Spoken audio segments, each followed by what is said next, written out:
Hi, and welcome to this week's edition of ETV News. I'm McKenzie Fayne. And I'm Erin Fitzsimonds. A 14-year-old boy has been charged with a juvenile count of murder for killing his pregnant mother. Investigators believe the teen acted alone when he murdered his 33-year-old mother at their Texas house. The mother was identified as Nita Mosley, and she was 4 months pregnant. Her son was found in Houston the following day, along with a car that came from their family home. Police haven't yet released a possible motive. Details of the mother's death have not yet been released to the public, but an autopsy was scheduled for Tuesday. A neighbor said she did anything and everything for her son. They got along great. Another chapter in what has been a long 2 years for Minnesota Vikings running back Adrian Peterson has been closed, as the man who allegedly beat his 2-year-old son to death in October 2013 has been convicted of second-degree murder in a South Dakota courtroom on Tuesday. Joseph Patterson, 29, was also found guilty of first-degree manslaughter and aggravated battery in the death of Tyrese Robert Ruffin, according to the Associated Press. Ruffin was Peterson's son with Patterson's girlfriend. Following 2 weeks of testimony, the jury deliberated for 5 hours. Patterson's lawyers stuck to the story that their client offered on a 911 call the night of the boy's death, that Ruffin choked on a fruit snack. Patterson was taken into police custody that night, October 9th of 2013, after doctors determined the boy's injury were consistent with abuse. An autopsy revealed Ruffin sustained 4 blows to the head while under Patterson's care and now faces life in prison. 115 women arrested in Hartford.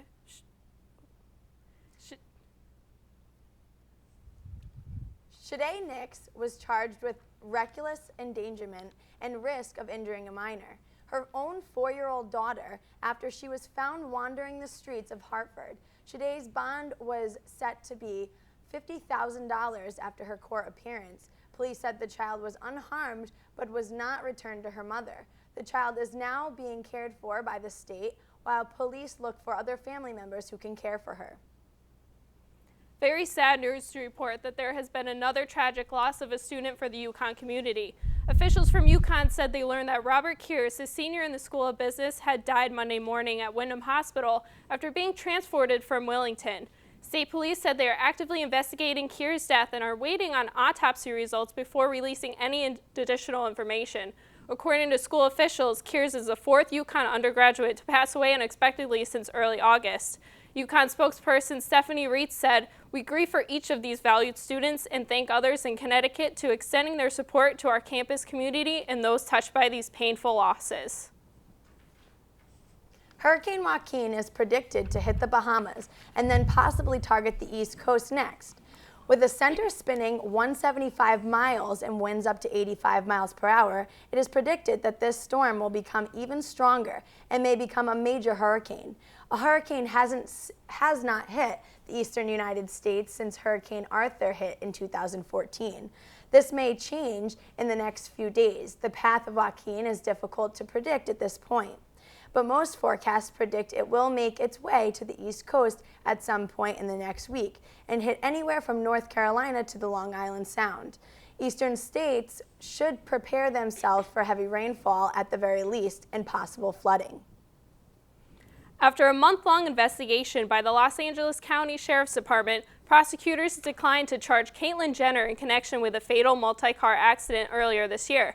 Jenner could have filed a misdemeanor manslaughter charge, but sources familiar with the investigators said there was a number of mitigating factors, including the fact that Jenner wasn't driving recklessly or at excessive speed, didn't flee the scene, traveled with the flow of traffic, and wasn't on a cell phone at the time. Jenner's attorney, Blair Burke, said, "We believed from the start that a thorough and objective investigation would clear Caitlyn of any criminal wrongdoing." Now to debate that has been making its rounds once again. Should the legal drinking age be reduced to 18?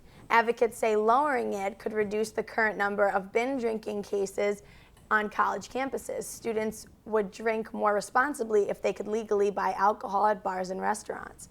But along with that thinking comes brand new research from Eastern Virginia Medical School. It found that lowering the legal drinking age could lead to more high school dropouts.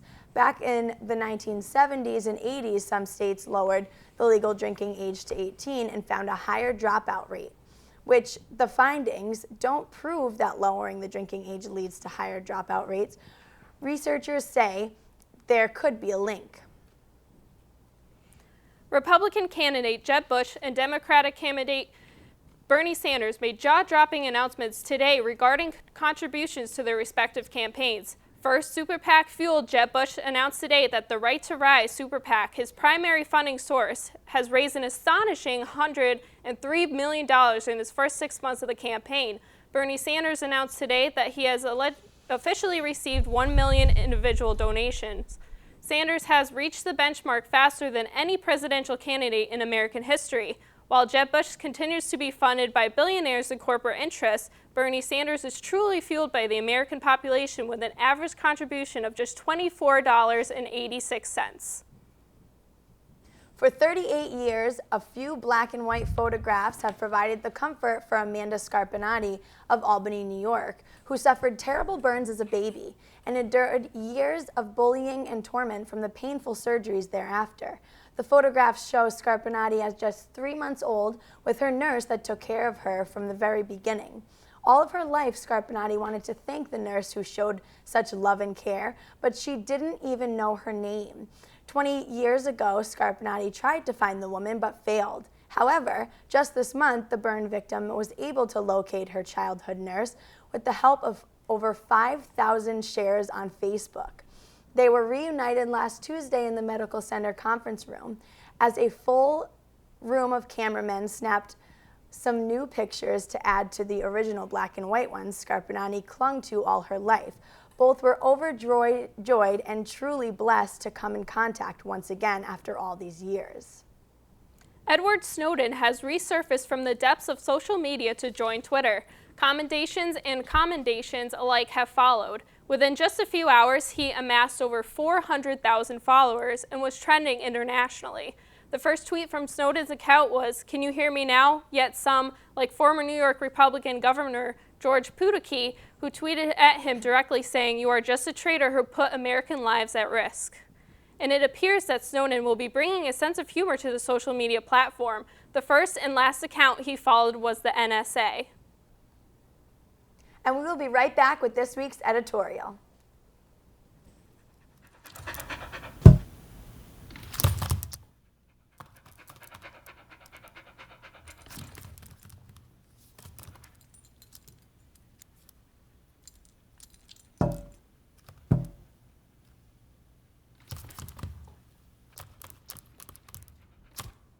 There's a shelter pet who wants to meet you. Meet one today. Visit theshelterpetproject.org. Adopt.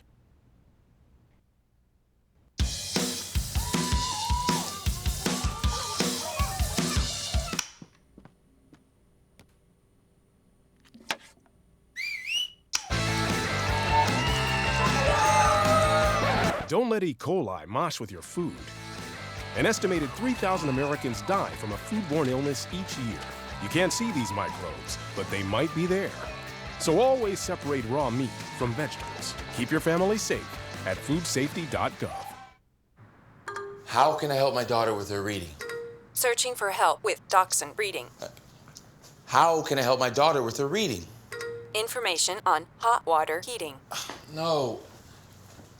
Sarah's bright, but when she's reading, she has trouble sounding out the words. World music, playing track now. No. Let me try. Our daughter gets confused about which details in a story are important. Which paper towels are most absorbent? What? Here are 5 product reviews.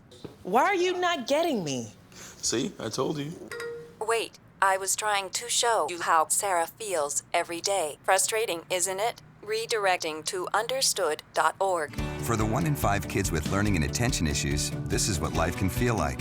Explore understood.org, a free online resource about learning and attention issues, designed to help your child thrive in school and in life. Understood.org, because understanding is everything.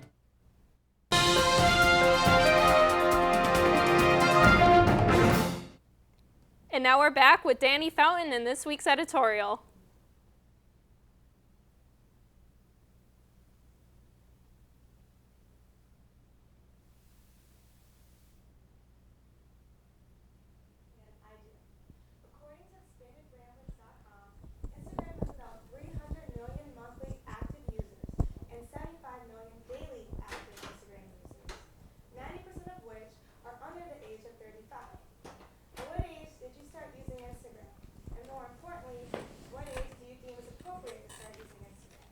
I was at 17, and 4 years later, at the age of 21, it is still my most used social media platform. The percentage of U.S. internet users aged 13 through 17 that use Instagram is 52%. Now, I am all for social media, but I do believe it needs age limits.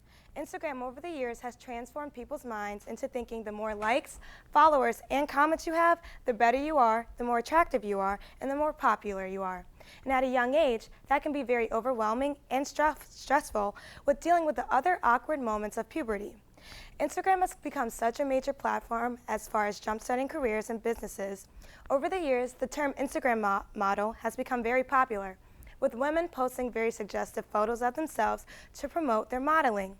As a young girl, constantly being exposed to half-naked women with surgically enhanced bodies, dramatic makeup, and extensions, it is hard for one to think of themselves as beautiful, when these women are over here getting thousands of likes. This is also teaching young men a false perception of what real women look like. Once again, making these young girls feel like this is what they are supposed to look like because society is saying so based on some likes and comments. Just turned 18-year-old Kylie Jenner is the 7th most followed person on Instagram with 37.7 million followers. She is also known to have posted the most selfies. As a young teenage girl, Kylie would be someone I looked up to, as she is so close to my age but looks so much more mature. Kylie floods her Instagram with selfies of her extravagant belongings, her outfits, her curvaceous physique, and her dogs and her 25-year-old boyfriend. One glance and you would think this young woman was 25 herself. But no, she's only 18. Now, I'm not throwing shade towards the young model. However, I do believe she is not a good role model for young women. Yes, she does charity work and community service. She actually spent her 18th birthday in a hospital talking to young children. But when you go back to her Instagram, what do you see? Sexy and racy photos. I remember when I was 18 and I looked nothing like that.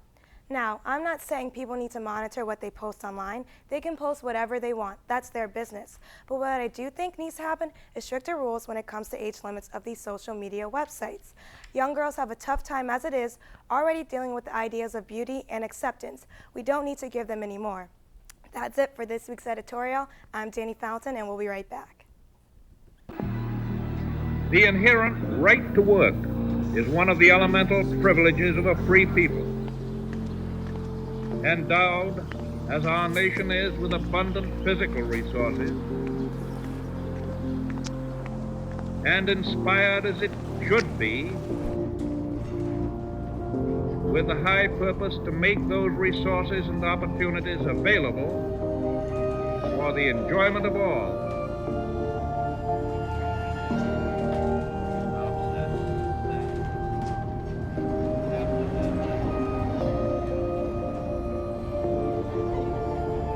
We approach this problem of reemployment with the real hope of finding a better answer than we have now.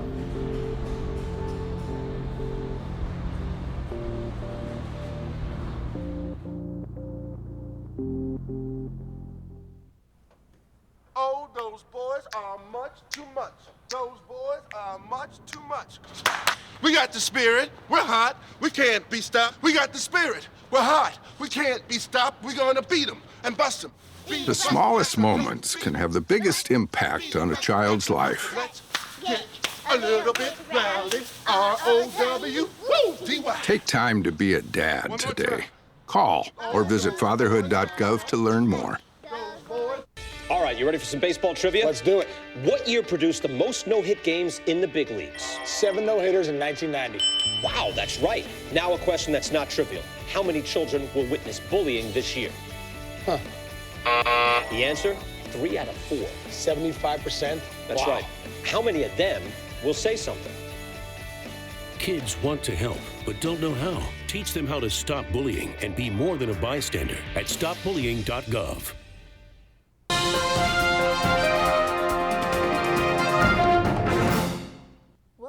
Police arrested 6 Eastern Connecticut State University students Sunday morning after breaking up 2 off-campus parties.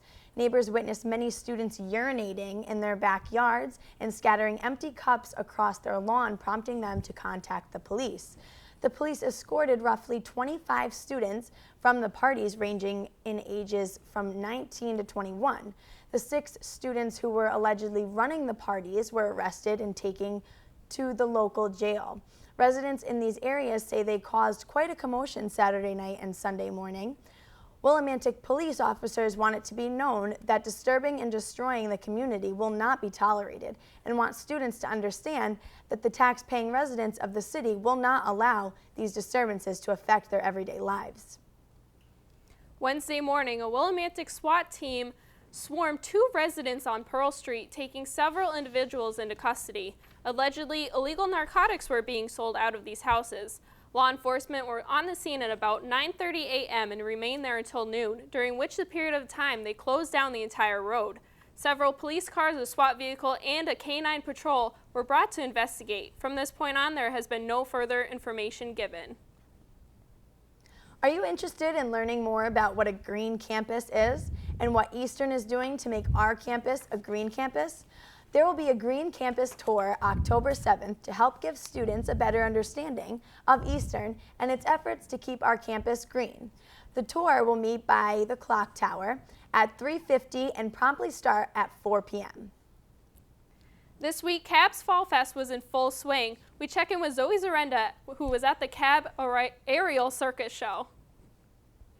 I'm here at another CAB event, the Ariel Ruckus Circus Show at the Francis E. Geisler Gymnasium. We're all here, we're all really excited. There was a mime here earlier and things are about to get crazy.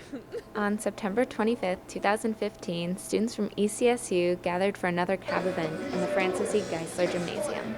There was a fairly good turnout for the Ariel Circus Show.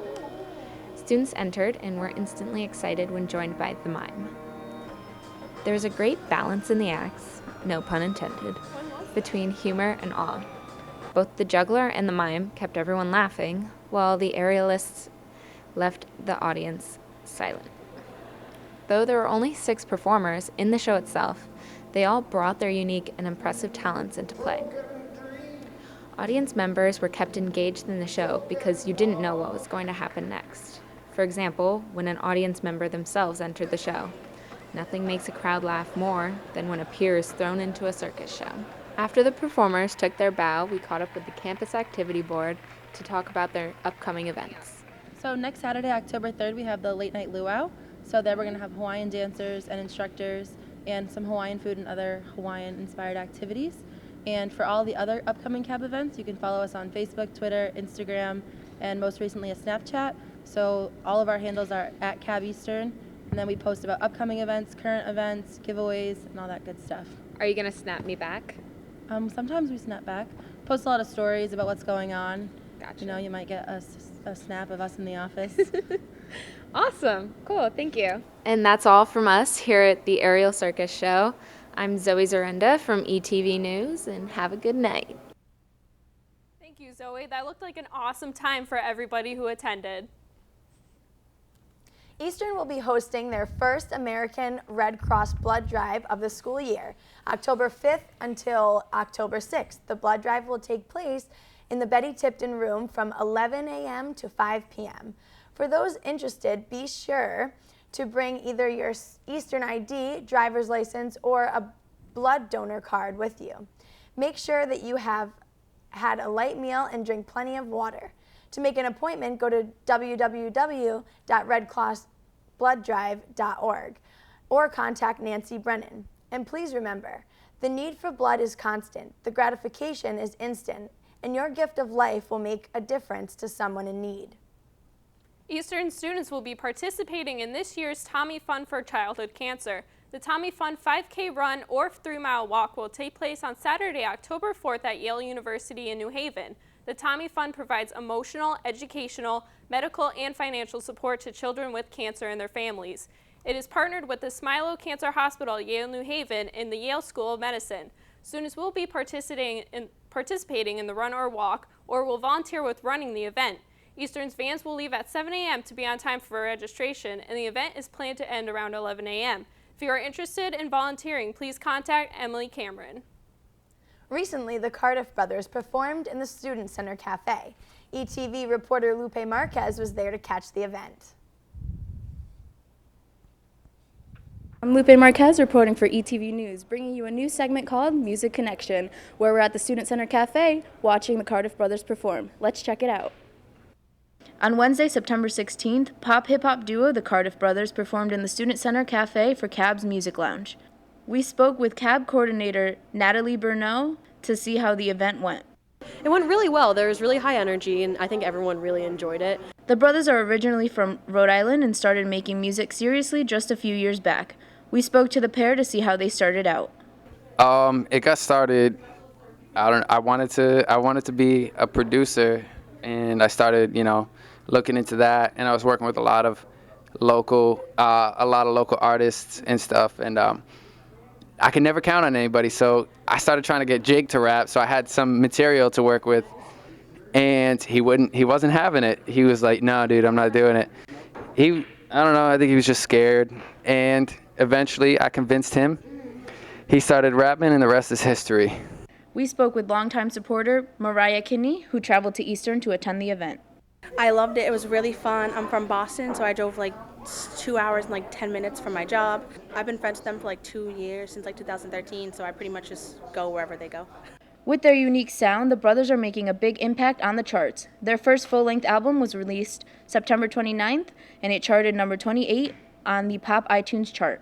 The duo spoke about the process of recording and producing the album. It's been over the course of the last year. We've put out 2 projects previous to this in the last year, and now we're following it up with the album. So that's gonna be 3 projects within a year, two EPs and an album. And we have so many other songs we're just kind of sitting on. We've got a lot of plans for the future, but overall, I'd say about a year. We just finished up a song, literally 2 days ago that we started a year ago. We kind of just start it, and then we'll come back to this. It starts as an idea, and eventually we piece it together. Say it's alright, but it's not. Time's running low. I'm on the road, so far from home. And it's the one shot. Things get tough, but we won't stop. In the parking lot, out of Marriott, out of Marriott, out of Marriott. The Cardiff Brothers' performance was electric. Be sure to check out their new album on iTunes, Spotify, and SoundCloud. That's it for This Week Eastern. I'm Lupe Marquez reporting for ETV News, and that was your Music Connection. What a great performance. Thank you, Lupe, for the report. Are you looking for something fun to do on a Saturday night? Well, if you are, then join CAB for a Hawaiian luau. Get in the spirit by making a Hawaiian lei while enjoying the large assortment of luau-themed food. End the night by watching a hula dancer show, or even learn how to hula dance yourself. Hope to see you all at the Student Center this Saturday night.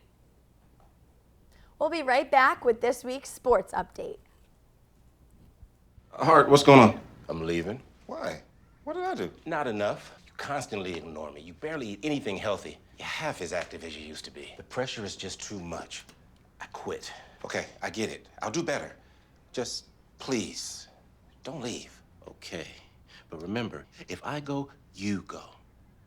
Listen to your heart. Don't let it quit on you. Uncontrolled high blood pressure could lead to stroke, heart attack, or death. Get yours to a healthy range before it's too late.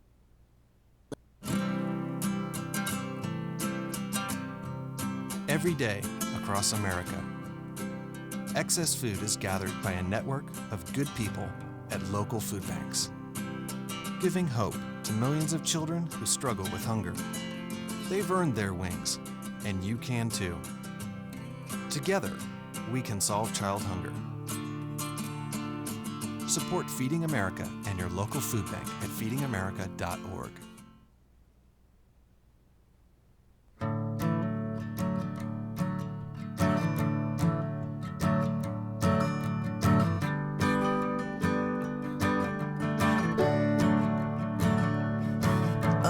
Listen now, can you hear the bluebirds? Oh, look up now, can you feel the sun? Oh,